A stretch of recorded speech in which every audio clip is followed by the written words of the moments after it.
오늘은 스바냐 3장 14절에서 20절까지를 함께 봉독합니다. 시온에 따라 노래할지어다. 이스라엘아 기쁘게 부를지어다. 예루살렘 따라 전심으로 기뻐하며 즐거워할지어다. 여호와가 내 형벌을 제거하였고 내 원수를 쫓아냈으며 이스라엘 왕 여호와가 네 가운데 계시니 네가 다시는 화를 당할까 두려워하지 아니할 것이라. 그날에 사람이 예루살렘에 이르기를 두려워하지 말라. 시온아 내 손을 늘어뜨리지 말라. 너의 하나님 여호와가 너의 가운데 계시니 그는 구원을 베푸실 전능자이시라. 그가 너로 말미암아 기쁨을 이기지 못하시며 너를 잠잠히 사랑하시며 너로 말미암아 즐거이 부르며 기뻐하시리라 하리라. 내가 절기로 말미암아 근심하는 자들을 모으리니 그들은 네게 속한 자라. 그들에게 지워진 짐이 치욕이 되었느니라. 그때 내가 너를 괴롭게 하는 자를 다 벌하고 저는 자를 구원하며 쫓겨난 자를 모으며 온 세상에서 수욕받는 자에게 칭찬과 명성을 얻게 하리라. 내가 그때 너희를 이끌고 그때 너희를 모을지라. 내가 너희 목전에서 너희의 사로잡힘을 돌이킬 때에 너희에게 천하 만민 가운데서 명성과 칭찬을 얻게 하리라. 나 여호와의 말이니라. 아멘. 기도하겠습니다.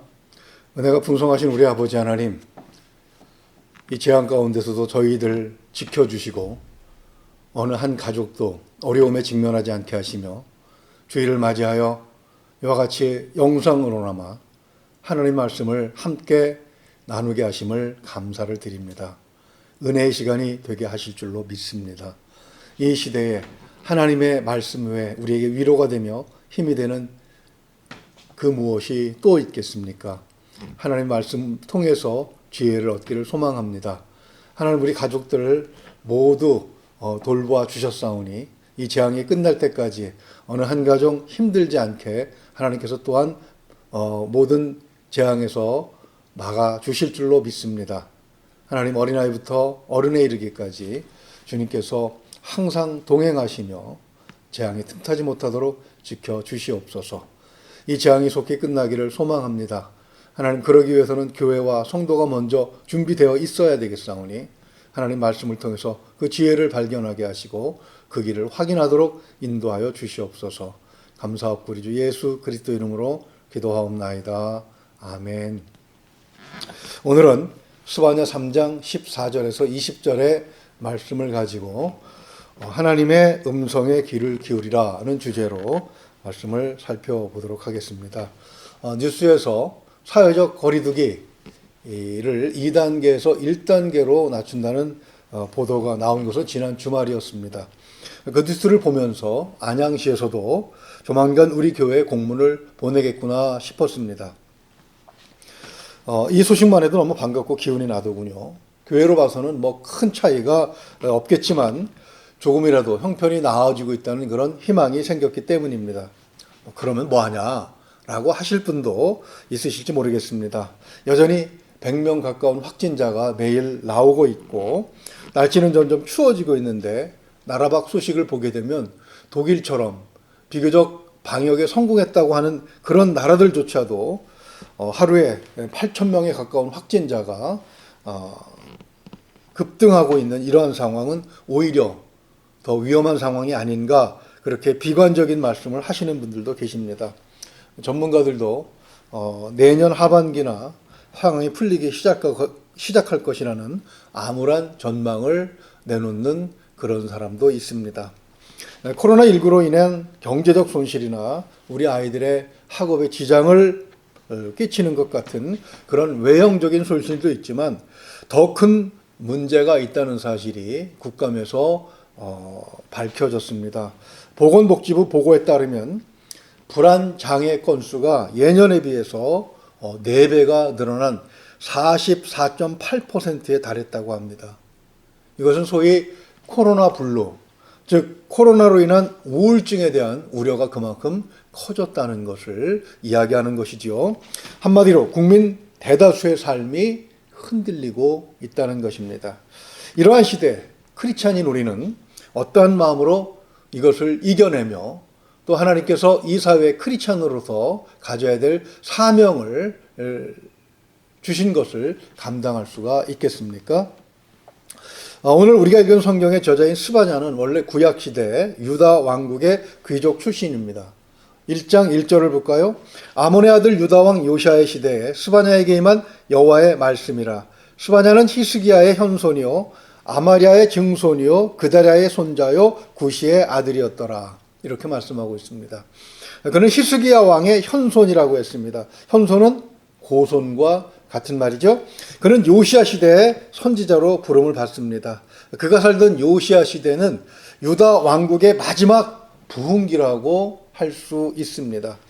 그가 죽고 단지 8년 만에 바벨론의 식민지가 되고 그리고 14년 후에 주전 586년 예루살렘이 완전히 함락되고 성전이 그대로 무너지는 그런 폐허가 되고 백성들은 모두 포로가 되어서 바벨론으로 끌려가게 됩니다. 그림을 한번 보십시오. 19세기 말 프랑스의 화가 제임스 티소는 그때의 모습을 이렇게 상상으로 그림으로 그려 놓았습니다. 스바냐는 이런 일이 일어나기 불과 22년 전에 하나님의 계시로 이것을 알게 된 거예요. 1장 2절에서 3장 13절까지 모두 유다가 겪게 될 수치와 삶이 파괴되는 처참한 광경에 대해서 말씀을 하십니다. 그 이유가 3장 8절에 집약이 되어 있습니다. 나 여호와가 말하노라. 그러므로 내가 일어나 벌할 날까지 너희는 나를 기다리라. 내가 뜻을 정하고 나의 분노와 모든 진노를 쏟으려고 여러 나라를 소집하며 왕국들을 모으리라. 온 땅이 나의 질투의 불에 소멸되리라. 아멘. 하나님은 모든 진노와 분노를 쏟으시겠다니 이 일은 결코 피할 수도 연기할 수도 없는 확정된 그런 일이었습니다. 그리고 그 자신은 경건했지만 왕족의 일원으로 역사 말기에 부패와 부조리 또 그리고 우상숭배의 모든 것을 다 알고 있는 스바냐의 입장에서는 하나님 앞에 용서해달라는 기도 한마디 못했을 것입니다. 다른 선지자들은 용서를 빌거나 살 길을 찾는 기도를 드리는 경우가 있지만 스바냐서는 선지자가 하나님 앞에 한마디도 하지 않는 것을 보여주고 있죠. 그저 듣고만 있는 그런 자세입니다. 하나님께서 왜 선지자에게 이런 말씀을 하시는 것이겠습니까? 그것은 하나님의 분노를 불러오는 일과 진노를 쏟아붓게 만드는 일을 다시는 하지 말라고 교훈을 주시기 위함인 것입니다. 선지자는 그걸 알고 있는 거예요. 하나님께서 자신을 불러 선지자로 세우시고 이런 말씀을 하시는 것은 유다를 완전히 말살시키려는 생각이나 포기하실 생각은 없으시다는 것이죠. 역사를 보게 되면 하나님은 하나님의 백성이 아닌 자, 또 죄악에 너무 가득 물들어서 완전히 물들어서 돌이킬 가능성이 없는 자들에게는 그냥 소멸되도록 방치하셨던 것을 보여주고 있기 때문입니다. 스바냐 선지자 시대에는 예레미야 선지자도 같이 활동을 했죠. 같은 메시지를 전한 바로 이전 선지자가 바로 이사야 선지자입니다. 그 외에도 여럿이 있죠. 하나님께서 이렇게 역사 말기에 여러 선지자를 통해서 말씀하신다는 것은 유다를 살리시고 싶은 것입니다. 망해야 하는 것은 되돌릴 수 없습니다. 그러나 말씀을 주신다는 것은 다시 살려주신다는 것이고 경고하신다는 것은 또 같은 일을 되풀이 하지 말라고 하는 그런 의미가 있는 것이죠. 코로나19가 되었든 남극과 북극이 다 녹아 당장에 어떤 큰 일이 일어나든 하나님의 말씀을 계속 듣는다는 것, 그것은 바로 이런 의미가 있는 것입니다. 말씀을 듣는 자들은 하나님께서 살리실 자들입니다. 살아남아서 다시 같은 죄를 범하지 않도록 하시려고 교훈하시고 경고하시는 것이죠. 지금 닥쳐오는 재난에서 죽을 자라면 하나님께서는 더 이상 말씀하실 필요가 없지 않겠습니까? 제가 스바냐 선지자의 입장이었다면 그저 눈물만 뚝뚝 흘리면서 말은 못하고 속으로만 그저 한 번만 용서해 주십시오라고 빌고 있었을 것 같습니다. 선지자도 저와 생각이 같았나 봐요. 하나님께서 그저 듣고만 있는 그런 선지자의 모습을 보시고 불쌍히 여기셨는지 14절에서 오늘 본문 말씀이죠. 3장 14절에서 갑자기 어조를 180도로 바꾸십니다. 시온에 따라 노래할지어다. 이스라엘아 기쁘게 부를지어다. 예루살렘 따라 전심으로 기뻐하며 즐거워할지어다. 그렇습니다. 하나님께서 스바냐 선지자를 불러 세우시고 계시를 주신 것은 바로 이 말씀을 고통받게 될 백성에게 전하라고 하시는 것입니다. 망하지도 않았는데 망한다고 하고 그렇게 이야기하고 다니면 믿음이 없는 패역한 세대는 반드시 배척하겠지요. 그건 예수님이 오셨을 때도 당하셨던 그런 일입니다. 그러므로 스바냐 선지자는 이 말씀을 받았을 때도 전하기는 했겠지만 또 마음에 간직을 했다가 유대 백성들이 포로로 끌려가서 고통당할 때 다시 이 말씀으로 희망을 주었을 것입니다. 뉴 인터내셔널 버전을 비롯해서 몇몇 영어 성경을 보게 되면 14절을 4개 동사가 명령형의 형태를 띠고 있는 것으로 번역을 하고 있습니다. song, 노래하라. shout aloud, 크게 소리치라. be glad, 기뻐하라. 그리고 rejoice, 즐거워하라.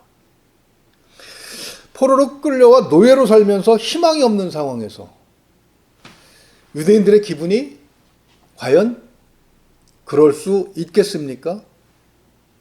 코로나 불루와 같은 그런 절망적인 상황, 우울한 그런 기분이었을 텐데 그 가운데서 이 메시지를 받은 사람들의 마음은 어떠했겠습니까?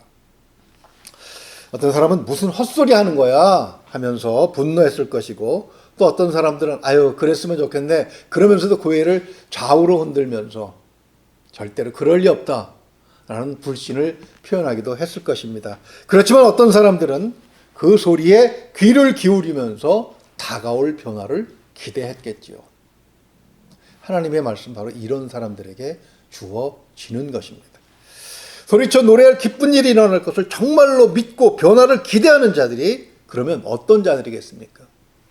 14절은 꼭 집어서 시온의 딸 이스라엘 예루살렘의 딸로 표현하고 있습니다. 다 동일한 말이지요. 그렇습니다. 바벨론에는 수많은 사람들이 포로로 잡혀와 살고 있었습니다. 다른 민족도 있었고 그리고 이스라엘 민족도 거의 다 잡혀와 있었죠. 이 말씀에 귀를 기울이며 믿음을 가지고 그 변화를 기대하는 사람들은 이스라엘밖에 없었고 그리고 그 중에서도 소수뿐이었다는 사실을 우리는 역사를 통해서 알고 있는 것입니다. 해방되어 유다로 돌아가서 자유민의 삶을 다시 살 수 있게 되는 것 외에 사실 기뻐할 일이 뭐가 더 있겠습니까? 마음껏 소리치며 찬양을 불러도 누구 하나 뭐라고 하지 않을 장소가 예루살렘 말고 또 어디 있겠습니까? 우리가 현재 기뻐할 일은 오직 코로나19 바이러스가 감쪽같이 사라지거나 백신이 개발되거나 치료제가 나와서 이제 더 이상 이것 때문에 모든 행동이 제약을 받지 않게 되는 것이겠지요. 하나님을 믿는 자들은 때가 되면 하나님께서 이 일도 허락해 주실 것을 믿어야 하는 것입니다. 그래야 코로나 블루, 즉 코로나19로 인한 우울증에 걸리지 않고 힘과 용기를 내서 살아갈 수 있게 되는 것입니다. 오늘 본문 14절의 말씀을 우리에게 주신 말씀으로 받으시기 바랍니다. 변화는 어디에서 오는 것이겠습니까? 15절 상반절을 보면 여호와가 내 형벌을 제거하였고 라는 구절이 있습니다. 즉 유대인들이 현재 당하고 있는 고통은 하나님께 범죄한 일 때문인데요. 죄에 해당되는 벌을 하나님 기준에서 다 받게 하셨다는 것입니다. 그렇다면 감옥에서 풀려나야 되겠죠. 그렇다면 그것이 어떻게 이루어지는 것이겠습니까? 첫째는 원수를 쫓아내고 여호와가 가운데 계시겠다고 하십니다. 하나님은 군사적이거나 무슨 정치적인 변동이 일어나서 유다가 회복될 것이라고 말씀하지는 않으셨습니다. 우선 원수를 쫓아내 주시겠다고 말씀하십니다. 유다가 바벨론에 끌려간 뒤에 그 바벨론은 메대에 의해서 슬그머니 멸망을 해버립니다. 하나님께서 자기 백성을 때리는 회초리로 사용하셨던 바벨론을 꺾어 버리신 것이죠. 그렇다고 해서 유다 백성들이 예루살렘으로 돌아가지 못합니다. 바사왕 고레스가 메대를 꺾고 바사 왕국을 세웠을 때 비로소 1차 귀환이 주님 오시기 537년 전에 이루어지게 되는 것입니다. 3차까지 이루어지지만 다 합해봐야 몇 명 되지 않습니다. 유다 백성에게 있어서 가장 큰 형벌은 예루살렘을 떠나 어디에 있느냐가 아니라 여호와께서 그들과 함께 계시지 않는다는 것이었습니다. 하나님께서 그들을 떠나셨을 때 그들은 비록 거대하고 아름다운 성전이 있는 예루살렘에 있었지만 쳐들어오는 적군을 이길 수가 없었습니다. 그때 하나님께서 떠난 그 자리는 바로 사탄이 차지하고 이스라엘을 영적으로나 육적으로나 노예로 삼아버린 것이죠. 자, 그렇다면 성전이 있는 예루살렘에 거주했을 때도 망했는데 성전이 없는 이 타국에서 어떻게 하나님과의 관계를 유지할 수 있겠습니까? 하나님은 본체로 인간들과 함께 하실 수 없으십니다. 이사야 6장 5절을 보면 환상 가운데 하나님의 빛을 본 이사야 선지자가 두려움에 휩싸여서 부르짖습니다.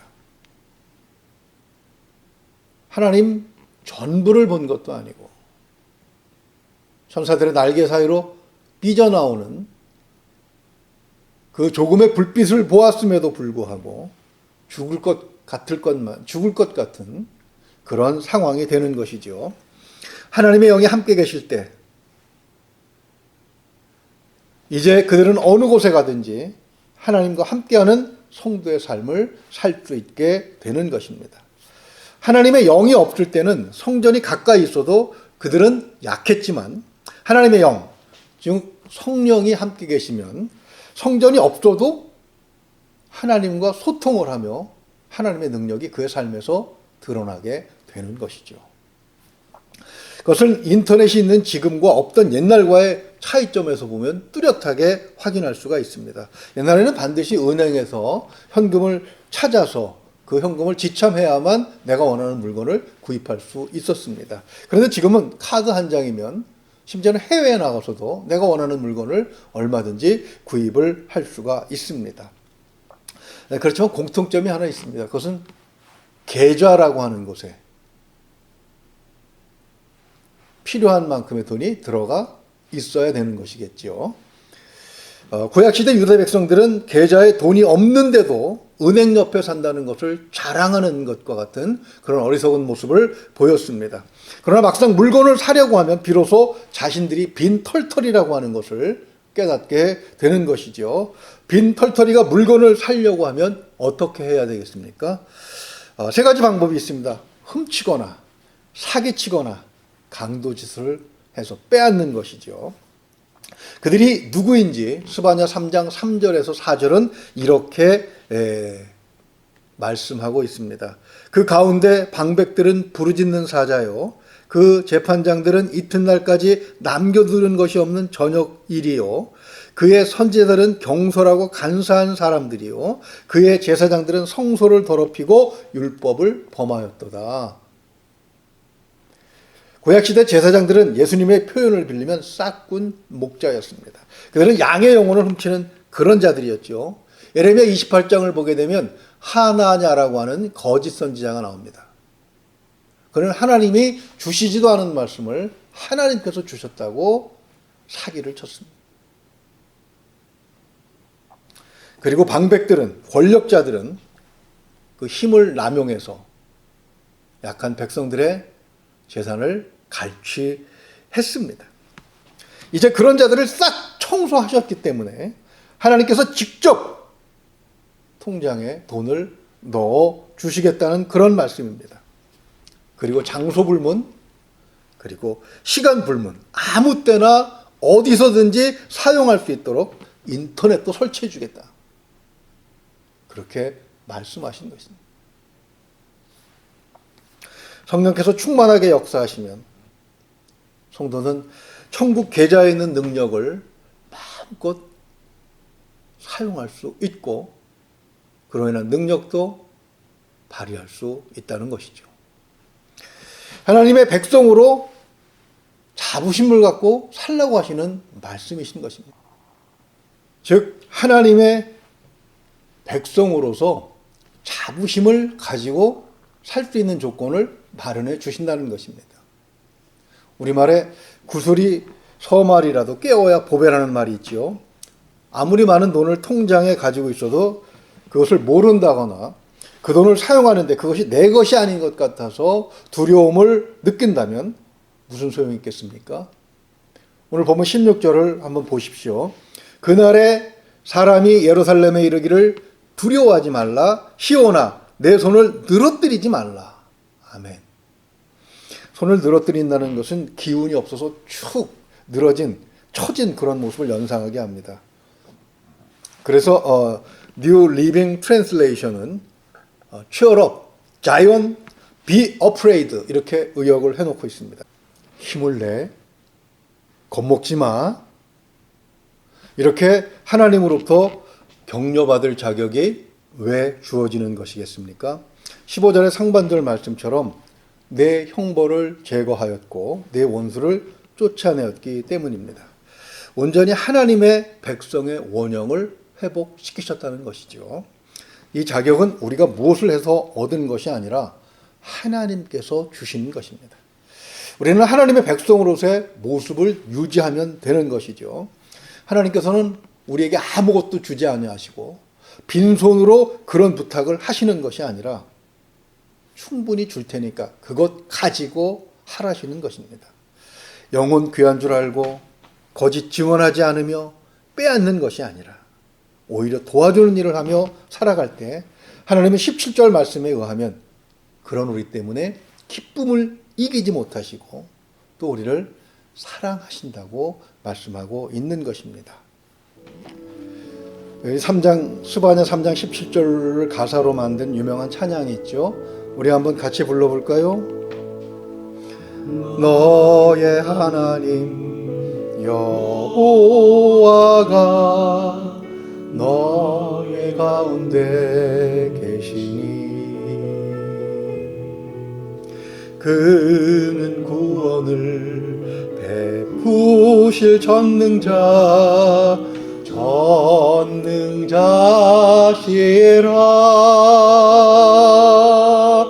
그가 너로 인하여 기쁨을 이기지 못하시며 너를 잠잠히 사랑하시며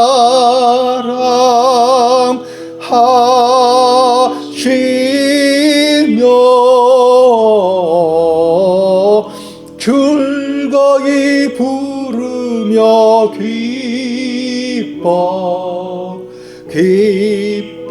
기뻐하시리라.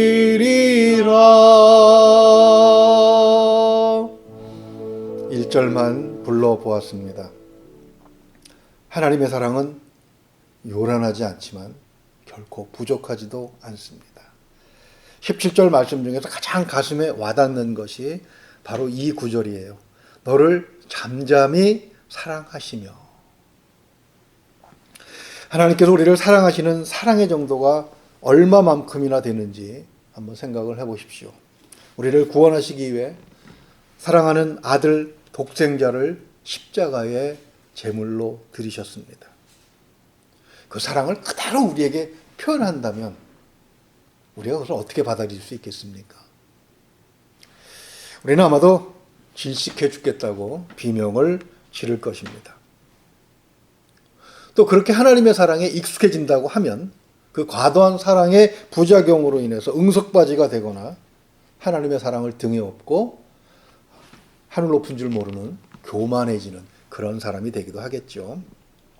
저는 이 본문에서 하나님을 이렇게 한번 생각해 보았습니다. 마치 해질 무렵 초등학교 운동장에서 아이에게 자전거 타는 법을 가르치는 자상한 아빠의 모습입니다. 겁먹은 아이를 달래서 자전거에 앉히고 뒤에서 잡아줄게 안심하고 페달만 밟으라고 격려하고 설득합니다. 그렇게 몇 걸음을 가고 나면 웬만한 아이는 스스로 자전거를 탈 수 있게 되지요. 그러면 아빠는 슬그머니 손을 놓아버립니다. 그러면서도 혹 넘어질까 봐 열심히 뛰어가면서 뒤를 봐주는 것이죠. 하나님의 사랑은 그런 사랑이에요. 그렇게 아이가 홀로서기에 성공하면 아이 모르게 박수치면서 좋아하다가 막상 아이가 돌아보면 다시 근엄한 모습으로 사랑의 감정을 절제하시는 그런 아버지의 모습이신 것이죠. 육신의 아버지는 참 부족한 것이 많습니다. 그렇지만 하나님은 우리를 구원하시는데 조금도 부족함이 없으신 전능자시라는 사실을 우리는 잊어서는 안 되는 것입니다. 아무리 코로나19가 기승을 부린다고 하더라도, 아무리 재확산에 또 재확산을 한다고 하더라도 하나님의 백성은 하나님의 소리를 들으면서 하나님을 바라보고 삶의 페달을 밟아야 하는 것입니다. 그것이 하나님을 기쁘시게 한다는 것이죠. 이사야 43장 1절에서 2절을 봅니다. 야곱아, 너를 창조하신 여호와께서 이제 말씀하시느니라. 이스라엘아, 너를 조성한 자가 이제 말씀하시느니라. 너는 두려워 말라. 내가 너를 구속하였고 내가 너를 지명하여 불렀나니 너는 내 것이라. 네가 물 가운데로 지날 때에 내가 함께할 것이라. 강을 건널 때 물이 너를 침몰치 못할 것이며 네가 불 가운데로 행할 때 타지도 아니할 것이요 불꽃이 너를 사르지도 못하리니. 아멘. 뒤에 계시며 우리의 일거수일투족을 조금도 놓치지 않고 바라보시는 그런 하나님의 잠잠하신 사랑 안에서 기쁨과 즐거움으로 살아가는 것, 그것이 하나님을 기쁘시게 하는 것임을 하나님은 직접 스바냐 선지자의 입을 통해 우리에게 가르쳐 주시는 것입니다. 간혹 하나님의 사랑을 이야기하면 우리의 마음이 거부할 때가 있기도 합니다. 하나님을 안 믿어서가 아닙니다. 하나님의 존재를 믿어요. 나를 부르셨다는 사실도 믿습니다. 그런데 왜 그 사랑이 마음속에서 거부가 되는 것입니까? 그것은 나의 조건과 행동이 감히 하나님께 사랑을 받을 수준이 아니라는 데서 오는 자격지심이거나 자괴감 때문인 것입니다. 바벨론의 포로로 끌려간 사람들 중에는 서서히 시간이 지나가면서 바벨론화 되어가는 사람들이 많이 나타났을 것입니다. 시간이 길어지면서 다시 예루살렘으로 돌아가서 하나님의 백성으로 산다는 것을 불가능하게 여기고 또 그것을 바라보며 사는 삶이 오히려 더 힘들게 느껴지는 그러한 사람들도 있었겠지요. 그러면서 점점 바벨론화 되어 갔던 것입니다. 근데 막상 선제를 통해서 하나님의 말씀에 귀를 기울이다 보니까 내가 어떻게 하나님의 백성이 다시 될 수 있지? 나 같은 것이 어떻게 하나님의 백성이 될 수 있지? 하나님이 과연 나 같은 것을 찾기는 하실까? 하나님도 그렇게 생각하실까요? 18절을 읽습니다. 내가 절기로 말미암아 근심하는 자들을 모으리니 그들은 내게 속한 자라. 그들에게 지워진 짐이 치욕이 되었느니라. 아멘. 절기로 근심하는 자들이 누구이겠으며 또 왜 근심을 하겠습니까? 이스라엘의 절기는 모두 하나님을 예배하는 것과 즉 제사를 드리는 것과 연관이 있지요. 신명기를 보게 되면 이 제사에 참여할 수 없는 사람들을 명시해 놓았습니다. 부정한 사람입니다. 시체를 만졌거나 남을 험담했거나 문둥병 같은 피부병이 생겼거나 또 불치병들이 생긴 그런 경우라고 말할 수 있습니다. 우리 같은 이방인도 있습니다. 즉 제사에 참여할 자격에 합당치 않은 자들이 근심하게 되는 거예요. 왜 근심하게 됩니까? 구약시대의 제사라고 하는 것은 하나님의 용서를 받고 1년 동안 살아갈 하나님으로부터의 복을 받는 그런 자리였기 때문입니다. 아, 내가 하나님의 제사로부터 열애가 되었구나. 하나님이 주시는 복으로부터 나는 이제 소외되었구나.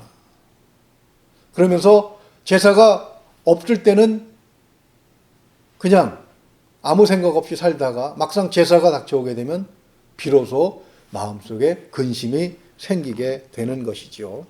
이들이 누굽니까? 바로 우리 같은 그런 사람들입니다. 18절 중반절을 보게 되면 그런 우리를 하나님은 그들은 내게 속한 자, 내게 속한 자라고 말씀하고 계십니다. 세상은 뭔가 자신들보다 부족한 것이 하나라도 보이면 그 사람을 왕따시키거나 얕보고 함부로 하겠지요. 노예로 끌려간 입장에서 부족한 것이 신체의 일부라도 나타나게 되면 주인은 그런 노예는 필요가 없겠죠. 과감하게 처단을 해버릴 것입니다. 이스라엘인들의 사회에서도 마찬가지였습니다. 여전히 남아있는 종교적 습관으로 하나님께서 필요로 하지 않는 그런 격식과 쓸데없는 율법에 매여서 오히려 불쌍하고 힘든 백성들의 등에 짐을 옮겨 주었던 것입니다. 하나님이 19절에서 오히려 짐과 수치를 덮어 씌우는 자들을 벌하시겠다고 말씀하십니다. 그리고 구원에서 쫓겨난 자들을 오히려 모으신다는 것이죠. 자격이 안 되는 자들을 오히려 더 사랑하시는 주님을 바라보아야 하는 이유가 바로 여기에 있는 것입니다. 십자가는 하나님이 그런 자들을 얼마나 사랑하시는지를 처절하게 보여주신 증거라고 할 수 있습니다. 우리는 바로 이런 십자가 아래 겸손한 모습으로 모여야 하는 것입니다. 코로나19로 인해서 모두가 어렵습니다. 그렇지만 하나님을 섬기는 자들은 하나님이 주시는 말씀에 항상 귀를 기울여야 합니다. 재난 시에는 항상 라디오에 귀를 기울이는 것과 같은 이치겠지요. 하나님은 우리로 하여금 재난 중에도 큰 소리로 찬양하며 기뻐하며 즐거워하라고 하실 것입니다. 왜 그렇습니까? 막대기로 웅덩이의 물을 마구 휘저으면 어떻게 됩니까? 바닥에 가라앉혔던 정체를 숨기고 있던 것들이 마구 떠오릅니다. 하나님은 재난을 막대기로 사용하셔서 그동안 우리 사회, 특히 교회들 그리고 성도들 사회를 마구 휘저으셨습니다. 그래서 거룩함과 웅장함 아래에 수면에 숨어있던 보이지 않는 것들을 많이 보여주셨습니다. 하나님은 하나님을 진짜 잘 섬기는 것이 무엇인지를 우리 스스로 알게 하신 것이죠. 자기가 지금 있는 곳이 어디든지 그곳에서 하나님의 음성에 귀를 기울이는 자들을 하나님은 찾으십니다. 순종하는 마음으로 그 말씀대로 살고자 하는 사람들을 하나님은 기뻐하시면서 그들과 함께 하시겠다고 약속을 해 주신 거예요. 그동안 교회와 성도들이 사회로부터 많은 비난과 조롱을 받아왔습니다.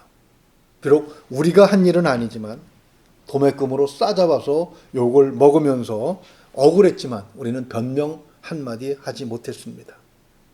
그렇게 연약하고 초라해 보이지만 하나님은 우리에게 기죽지 말라고 하십니다. 오히려 그렇게 조롱당하고 수욕을 당하는 자들을 하나님은 칭찬과 명성을 얻게 하리라 그렇게 말씀하십니다.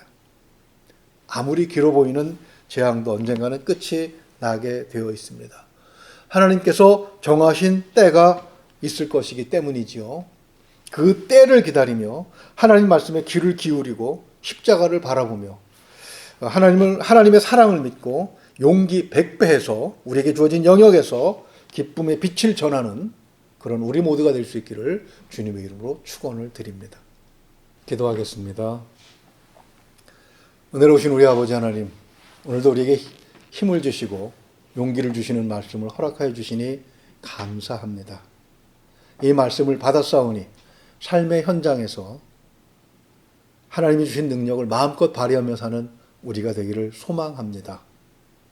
이 시대는 바로 하나님께서 그렇게 사용하시는 사람들이 필요한 시대인 줄로 믿습니다. 우리에게 주어진 영역 속에서 빛과 소금의 역할을 감당하게 하여 주시옵소서. 그러기 위해서 하나님의 백성의 가정들이 먼저 평안해야 되겠습니다.